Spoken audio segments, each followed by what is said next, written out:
ସମସ୍ତଙ୍କୁ ନୂଆଖାଇ ଜୁହାର। ଆଶା କରୁଛି ଆପଣମାନେ ସମସ୍ତେ ଭଲ ଭାବରେ ନୂଆ ଖାଇଥିବେ।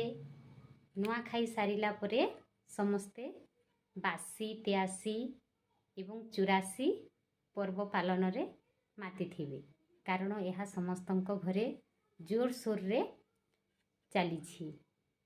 ଆପଣମାନେ ଯାହା ମାନୁଛନ୍ତି ମାନନ୍ତୁ, କିନ୍ତୁ ଆଜ୍ଞା ଏହି ବାସି ତେଆସି ଚୁରାସି ସରିଲା ପରେ ଟିକେ ସୁଷମ ଖାଦ୍ୟ ଖାଇବାକୁ ଧ୍ୟାନ ଦିଅନ୍ତୁ। ଆମେ କହୁନୁ ଯେ ମାଛ ମାଂସରେ ଭିଟାମିନ୍ ନାହିଁ, ସେଥିରେ ମଧ୍ୟ ଭିଟାମିନ୍ ଅଛି, କିନ୍ତୁ ଆମେ ଯେଉଁ ଘରେ ରୋଷେଇ କରୁଛୁ ଅତ୍ୟଧିକ ତେଲ ମସଲା ଦେଇକି ସେହି ଭିଟାମିନ୍କୁ ଆମେ ନଷ୍ଟ କରି ଦେଉଛୁ। ତେଣୁକରି ଏହି ବାସି ତେଆସି ଚୁରାସି ସରିଲା ପରେ ସୁଷମ ଖାଦ୍ୟ ଟିକେ ଖାଇବାକୁ ଧ୍ୟାନ ଦିଅନ୍ତୁ।